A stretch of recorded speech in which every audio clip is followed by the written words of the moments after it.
নমস্কার, ডি বাংলা নিউজে আপনাদের স্বাগত। আজ 21শে ফেব্রুয়ারি, আন্তর্জাতিক মাতৃভাষা দিবস। 1952 সালে এই দিনে বাংলাদেশের কিছু ছাত্র একটি ভাষার জন্য শহীদ হয়েছিলেন। আব্দুল জব্বার ও সালাম, এছাড়া আরও অনেকে ছিলেন। সেই ভাষা দিবস উপলক্ষে ডানলপে গৌরীমাতা সেবা আশ্রম তারা এই ভাষা দিবসকে স্মরণ করে পদযাত্রা এবং কিছু মানসিকভাবে অক্ষম ছেলে মেয়েদের সেবাদান করছেন। সেই সেবাদানের এখানে আমরা পেয়েছি বিশিষ্ট আইনজীবী, ব্যারাকপুর কোর্টের বিশিষ্ট আইনজীবী তপন সাহা মহাশয়কে। তার থেকে শুনবো আজকের কথা। আচ্ছা তপন বাবু, নমস্কার। নমস্কার। কেমন আছেন? এই তো চলছে। আজকের এই বিশেষ দিনে আমরা এই গৌরী মাতা সেবাশ্রমে এসে উপস্থিত হয়েছি।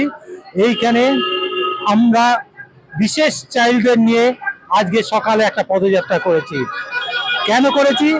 আজকের যে আন্তর্জাতিক মাতৃভাষা দিবস, সেই মাতৃভাষা দিবসে তার মাধুর্য এবং ঐতিহ্যকে বজায় রাখার জন্য আমরা এই পদযাত্রা করেছি বিশেষ চাইল্ডদের নিয়ে। সেই টপিং রোড থেকে আমরা ডানলপে আমরা এসে উপস্থিত হয়েছি। আমাদের এখানে উপস্থিত হয়েছেন অনেক গুণীজন, কিন্তু আমাদের মেন উদ্দেশ্য মাতৃভাষার ঐতিহ্যকে রক্ষা করার জন্য এবং সর্বস্তরে এই বাংলা ভাষাকে, এই মাতৃভাষাকে যাতে আমরা সর্বস্তরে পরিচালনা করতে পারি।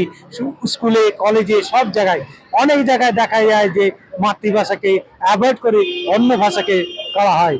আমরা তাই প্রতিবাদ করার জন্য, এই দিনটাকে স্মরণ করে রাখার জন্য মাতৃভাষায় আমরা এই পথযাত্রা করেছি এবং আমরা আমাদের এই স্কুলের ছেলে মেয়েদের নিয়ে আমরা এখানে ডানলপে এসে উপস্থিত হয়েছি।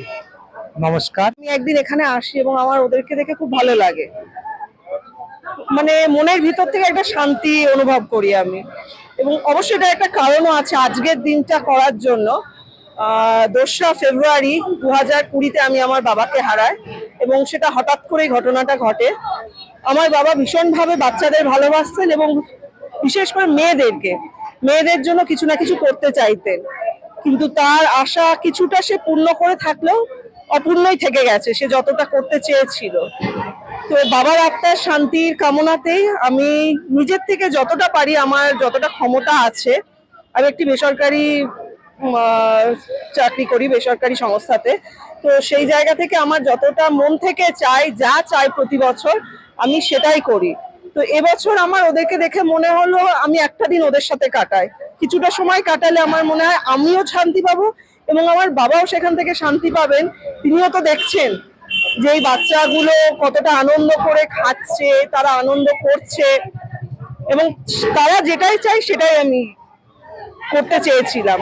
এবং যেহেতু তারা তো তাদের মাকে ছাড়া বা বাবাকে ছাড়া অসম্পূর্ণ, তাদের সাথে তাদের মা বাবাকেও আমি সামিল করেছি এবং এইভাবে আমি চাই আরো আগামী দিনে আমার নিজের ক্ষমতা অনুযায়ী ওদের পাশে থাকতে। সেটা আজকে আমার সৌভাগ্য যে ভাষা দিবসের সাথে মানে এই দিনটা রিলেটেড হয়ে গেছে, এটা আরো ভালো লাগছে আমার, যার জন্য আমি ওদের জন্য 2 লাইন কবিতাও লিখেছিলাম নিজে যতটা পারি। তো আজকের দিনটা আমার কাছে সত্যিই স্মরণীয়। কি খুব পিছিয়ে পড়া নাকি অন্য সুরের গান, সবার ভিড়েও একলা সেজে শান্ত তাহার প্রাণ। হয়তো দেরি হয় বুঝতে কথা, বলতে দেরি হয়, তারও বুকে আকাশ আছে, আছে অনেক জয়।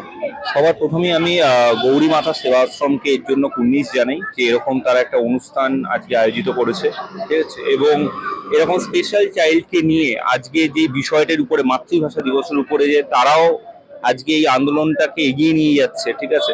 তো এটা খুব খুশির বিষয় এবং আমাদের শুভবুদ্ধি সম্পূর্ণ যারা মানুষজন, আমার মনে হয় যে এরকম গৌরী মাতা সেবাশ্রম এবং আলাদা আরো যে স্বেচ্ছাসেবী সংস্থাগুলো আছে তাদের সাথে এই মাতৃভাষা বিষয় এবং আরো যে সমাজের যে বিশিষ্ট যে অনুষ্ঠানগুলো আছে সেগুলোর বিষয় বাংলা সংস্কৃতিটাকে এইভাবে বাঁচিয়ে রাখুক।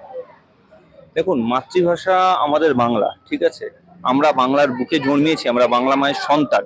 সেখানে মাতৃভাষা বলে কোনো ভাষা, আমি শুধু ইংরেজি কেন, আমি কোনো ভাষাকে অশ্রদ্ধা করছি না, কিন্তু নিজের মাতৃভাষা সবার আগে। প্রাণের ভাষা হচ্ছে তার মাতৃভাষা এবং আমাদের প্রাণের ভাষা হচ্ছে বাংলা ভাষা, ঠিক আছে। তো সেটাকে শ্রেষ্ঠতে রেখে এবার দেখুন আমাদের দৈনন্দিন জীবনে অনেক কিছু লাগে, দৈনন্দিন জীবন যাপন করতে পাশাপাশি যে ভাষাগুলো আছে সেগুলো শিক্ষা হচ্ছে, ঠিক আছে, কিন্তু তা বলে এটা না যে বাংলা ভাষা নিজের মাতৃভাষাকে অগ্রাহ্য এবং অপমান করে এগোনো যায়। আপনারা এতক্ষণ শুনলেন মাতৃভাষা দিবসে বিভিন্ন মানুষের বিভিন্ন রকম বক্তব্য। সেই কবির কথাতেই বলতে হয়, বাংলায় আমার জীবনানন্দ, বাংলা প্রাণের সুখ। আমি একবার দেখি বারবার দেখি, দেখি বাংলার রূপ।